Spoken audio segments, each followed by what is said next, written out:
Hey guys, welcome to AP Environmental Science. This will be your intro to the course.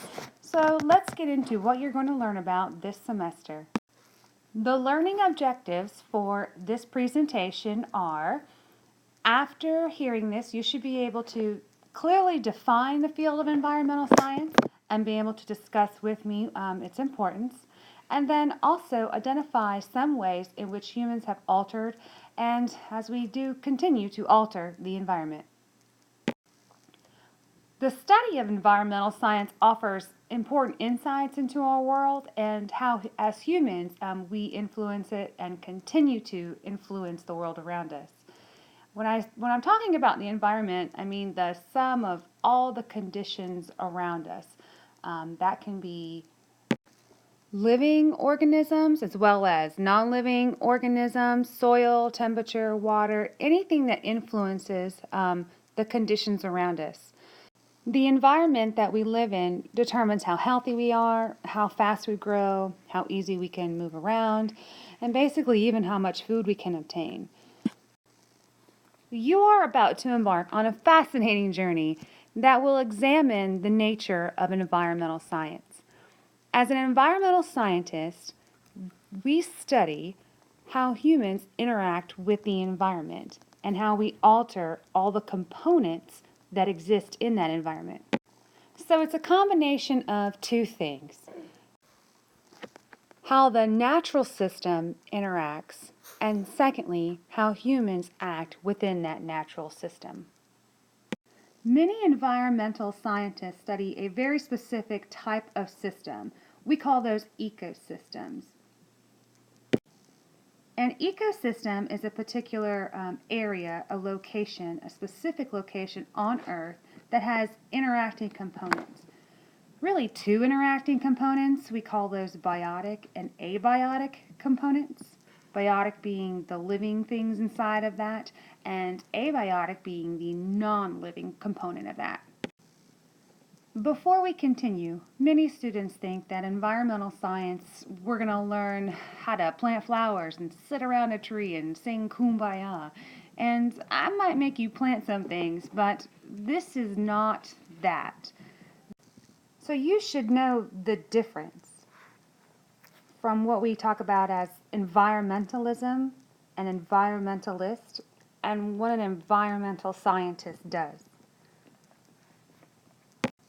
Environmentalism is a social movement, a political movement that lobbies or has activists that try to get change for government or education or some sort of social cause.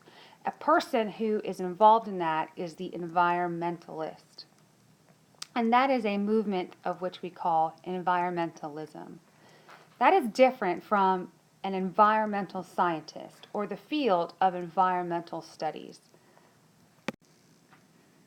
Environmental studies include things like economics, literature, government policy, ethics, and throughout this course you will become very familiar with these many different types of disciplines. As an environmental scientist, we wear many hats.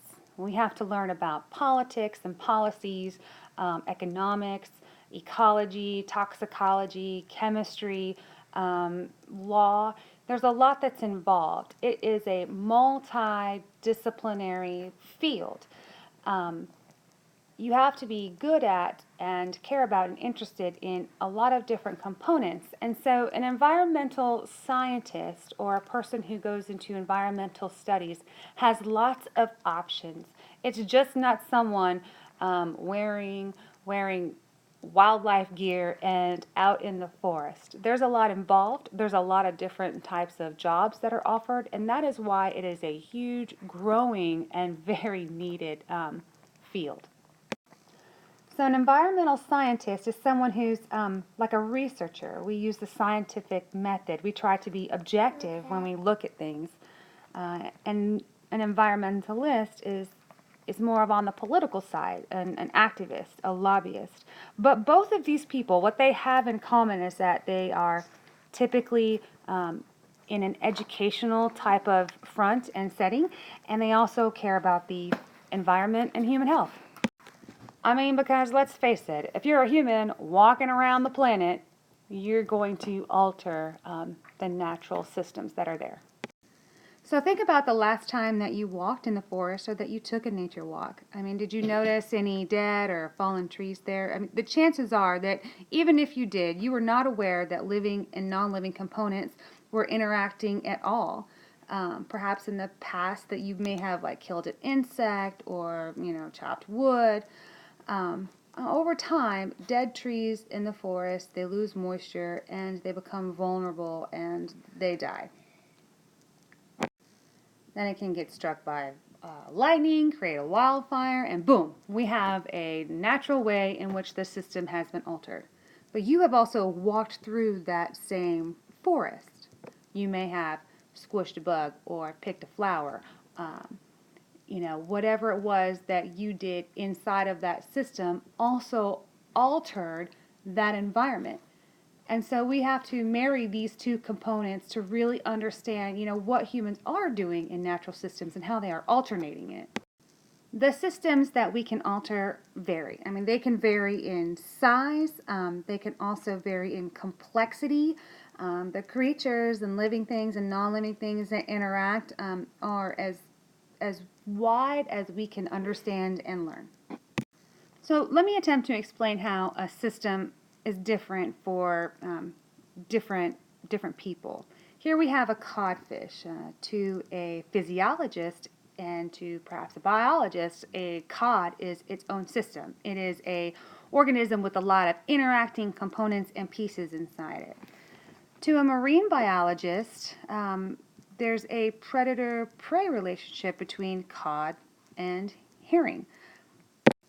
These two species interact, one eats the other, and it becomes part of a food chain. For an oceanographer who studies a wider variety of systems, their system may include currents and the codfish who chases the herring. And as the current changes and the herring move and the codfish follows, we have a change in a system that means something different to a different type of environmental scientist. Now, if you're in fisheries and you're a fisheries manager, you're probably interested in an even larger system, which consists of humans and the laws and the government that interact with where they can put their boat, which is affected by the current, which is the herring are following the current and the cod are following the herring. So the boundaries of an environmental system may be defined by the researchers who are studying it, whether we're talking about a physiologist, a biologist, an oceanographer, a fisheries manager. For example, humans manipulate the system and the environment in which other species interact. I mean, we convert land from its natural state into an urban area, suburban areas, agriculture areas. We change the chemistry of our air, our water, our soil, both intentionally and not intentionally. We add fertilizers, for example, to grow more food. Even where we don't manipulate the environment directly, the simple fact is that we change our surroundings just by being here. This has gone on since humans were on the planet. I mean, we have lived on Earth for 2.5-ish million years, and during this time, and especially during the last 10 or 20,000 years, we have basically shaped the environment. We've used tools, we've socialized animals, we've developed land.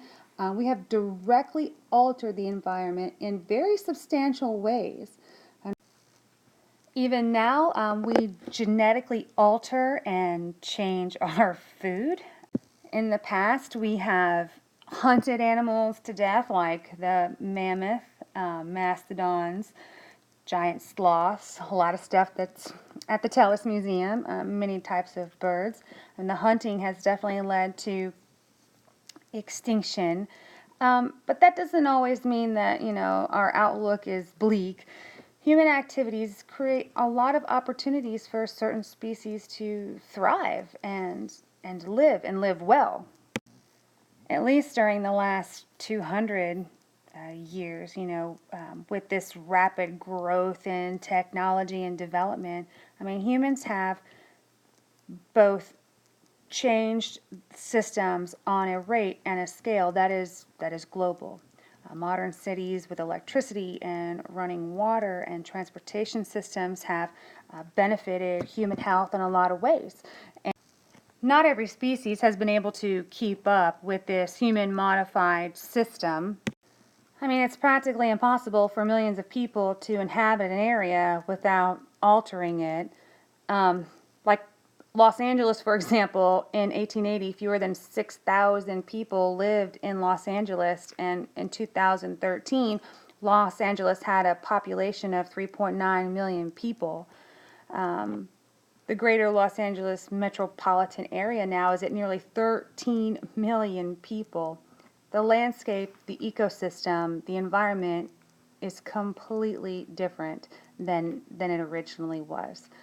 And those are all things that we are going to look at as we study environmental science.